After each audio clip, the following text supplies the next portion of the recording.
మీరు కనుక చూస్తే దాదాపుగా 14-15 నెలల పాటు చట్టం తేవాలనే ఆలోచన దగ్గర నుంచి చట్టం ముసాయిదా తయారయ్యి అందరి అభిప్రాయాలు తీసుకొని అసెంబ్లీ ఆమోదం, గవర్నర్ గారి ఆమోదం, రూల్స్, ఇంత భారీ కసరత్తు నాకు తెలిసి ఇటీవల ఏ చట్టం మీద ఇంత కసరత్తు జరగాలి. అంత కసరత్తు తర్వాత భూభారతి చట్టం ఈ రోజున తెలంగాణలో అమల్లోకి వచ్చింది.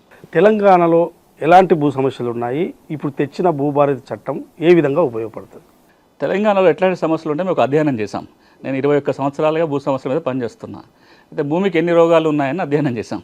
మనిషికి రోగాలు ఉన్నట్టుగా భూమి హక్కుల రోగాలు కదా, 76 రకాల సమస్యలు గుర్తించాం. ధరణికి ముందు 2020 నాటికి ధరణి చట్టం రావడానికంటే ముందు భూములకు సంబంధించి తెలంగాణలో 76 రకాల భూమి సమస్యలు, 124 భూమి చట్టాలు, 76 రకాల సమస్యలు ఉన్నాయి. అంటే ఈ ధరణి రాకముందు ఆ చట్టంలో లేదా పరిష్కార మార్గాలు లేవా? ఉన్నాయి, కానీ చట్టాల పరిష్కార మార్గాలు ఉన్నా సమస్యలు తీరకుండా ఉన్నవి, రకరకాల సమస్యలు ఉన్నాయి.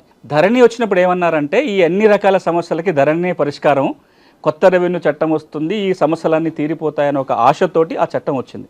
దురదృష్టం ఏమైందంటే కరోనాకు టీకా కనిపెడితే సైడ్ ఎఫెక్ట్లు కొన్ని రోగాలు వచ్చినట్టుగా ధరణి వచ్చిన తర్వాత రికార్డుల సమస్యకి పరిష్కారంగా ఏ ధరణి అయితే వచ్చిందో ఈ 76 సమస్యలకు అదనంగా ఇంకో 45 రకాల సమస్యలు సృష్టించారు.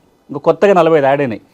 గౌరవ హైకోర్టే ఈ 45 రకాలలో 20 రకాల సమస్యలు వాళ్ళే లిస్ట్ చేశారు. గౌరవ హైకోర్టు ఒక తీర్పు ఇచ్చుకుంటూ ధరణి వచ్చిన తర్వాత ఒక పలానా 20 రకాల సమస్యలు వచ్చినాయి, వీటికి మరి పరిష్కారం వెతకండి అని ప్రభుత్వాన్ని ఆదేశించింది అప్పుడు హైకోర్టు. మేము ఆ లిస్ట్ కాదు 20 కాదు ఉన్నాయి 45 అని చెప్పి మేము ఇంకొక లిస్టు చూపించడం జరిగింది. అంటే ఈ రోజున 100 రకాల పైగా సమస్యలు ఉన్నాయి. ఒక్క మాటలో చెప్పాలంటే భూమి ఉంది కానీ రికార్డులో తప్పులు ఉన్నాయి లేదా రికార్డుకి ఎక్కలేదు అని చెప్పే వాళ్ళే 20 లక్షల పైగా ఉంటారు. ఈ రోజున ఈ భూభారతి చట్టం ఏదైతే వస్తుందో దాదాపుగా ఈ 20-25 లక్షల మంది భూమి ఉంది రికార్డుకి ఎక్కలేదనో, రికార్డుకి ఎక్కినాం కానీ తప్పులు ఉన్నాయని ఎవరైతే చెప్తున్నారో వాళ్ళందరికీ ఈ భూభారతి చట్టం ఒక పరిష్కారం చూపిస్తుంది. అంటే భూమి ఉన్న వాళ్ళందరికీ రికార్డుకి వస్తుంది, పాస్ పుస్తకం వస్తుంది. కానీ ఇవి కాకుండా ఇంకొక 20-30% సమస్యలు వేరే రకాలు ఉంటాయి. అది అసైన్మెంట్ పీఓటీ సమస్యలు కావచ్చు, టెనెన్సీ సమస్యలు కావచ్చు, ఎల్టీఆర్ సమస్యలు కావచ్చు. వాటికి మనం వేరే చట్టాల కింద పరిష్కారం వెతకాలి. ప్రభుత్వం ఒక మాట ఏమన్నదంటే ఈ రోజున మేము కొత్త ROR చట్టం భూభారతి పేరుతో తెచ్చాము, రాబోయే రోజుల్లో మిగతా అన్ని చట్టాలను కలిపి ఒకే ఒక రెవెన్యూ చట్టం తీసే ప్రయత్నం, ఒక ల్యాండ్ చట్టము రెవెన్యూ కూడా తేవాలని ఆలోచన చేస్తున్నట్టుగా రెవెన్యూ మంత్రి గారు కూడా ప్రకటించారు. అది కనుక వస్తే మిగతా 20-30% సమస్యలకు కూడా తెలంగాణలో పరిష్కారం దొరుకుతుంది.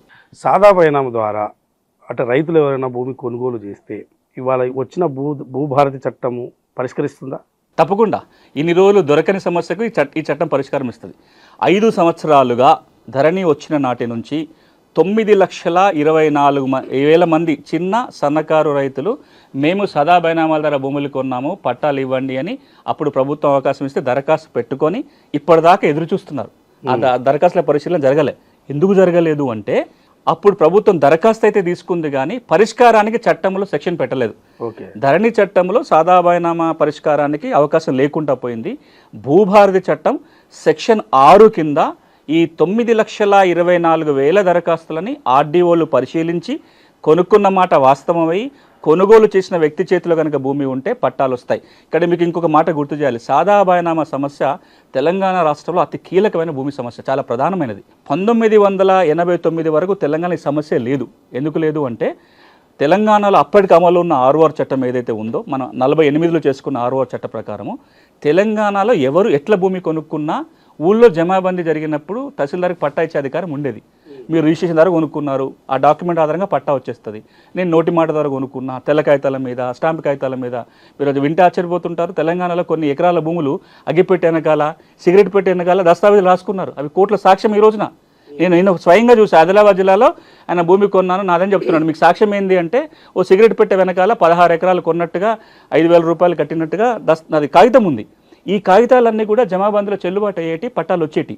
ఎప్పుడైతే ఉమ్మడి ఆంధ్రప్రదేశ్లో ROR చట్టం 71లో చేసుకున్నామో ఆ చట్టం ఏమంటుందంటే మీరు భూమి కొంటే రిజిస్టర్డ్ దస్తావేజు ఉంటేనే పట్టా ఇవ్వడానికి అవకాశం. అది రూల్ పెట్టగానే తెలంగాణలో పెద్ద ఎత్తున 80వ దశకంలో గొడవ అయింది.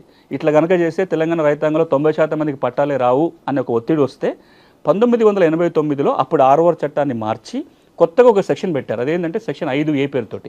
ఇదేం చెప్తుంది, ఎవరన్నా సాదా బైనామాల ద్వారా భూములు కొంటే మీరు తహసీల్దార్కి దరఖాస్తు పెట్టుకోండి, ఆయన ఎంక్వైరీ చేసి పట్టాలు ఇచ్చే అధికారం ఉంది.